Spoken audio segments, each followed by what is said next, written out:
Hello అండి. Welcome to my channel me Vinthadevi aunty. అందరూ బాగున్నారా? మీరందరూ బాగుండాలి, అందులో మేము ఉండాలని మనస్ఫూర్తిగా భగవంతుని ప్రార్థిస్తున్నాము. ఈరోజు మీ దేవి ఆంటీ బెండకాయలతోటి మంచి రెసిపీ చూపిస్తుంది.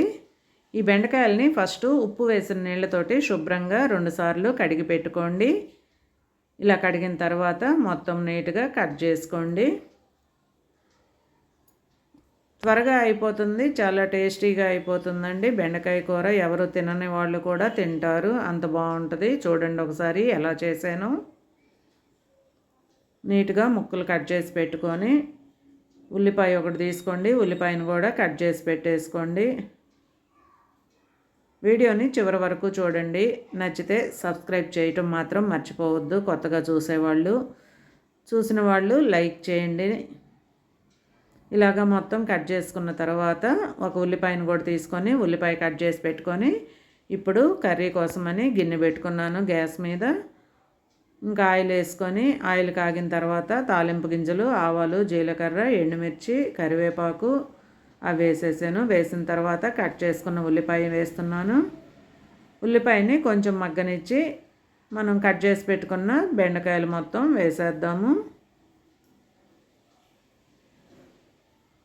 ఉల్లిపాయ మగ్గిందండి. ఇంకా బెండకాయలు వేస్తున్నాను.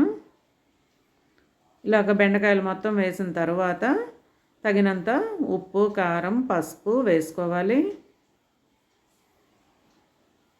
ఇగురే కాబట్టి కొంచెం తక్కువ వేసుకోండి, ఎక్కువ పట్టదు ఉప్పు కారము.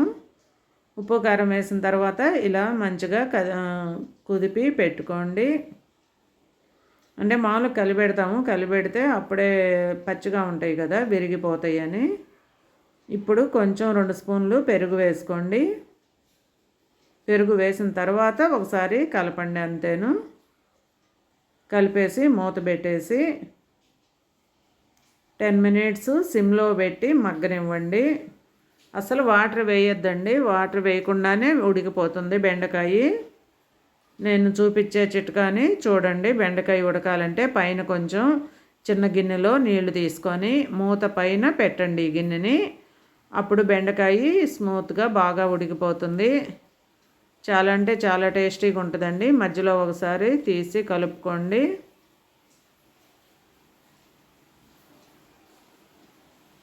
అంటే వాటర్ కొంచెం వేసుకోండి, ఎక్కువ వేయొద్దు. కొంచెం సేపు ఉడికిన తర్వాత కొంచెం వాటర్ వేసుకోండి.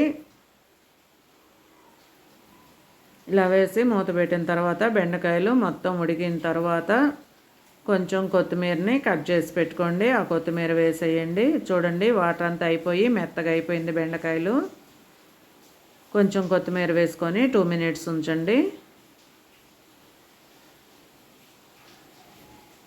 అయిపోయిందండి బెండకాయ ఇగురు. చాలా అంటే చాలా టేస్టీ అయిన బెండకాయ ఇగురు రెడీ అయిపోయింది మనకి.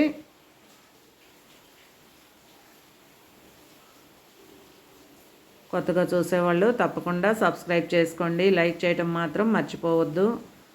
ఇలాగా మనము గిన్నెలోకి తీసి పెట్టేసుకుంటే బెండకాయ కూర మన రెడీ అయిపోయింది.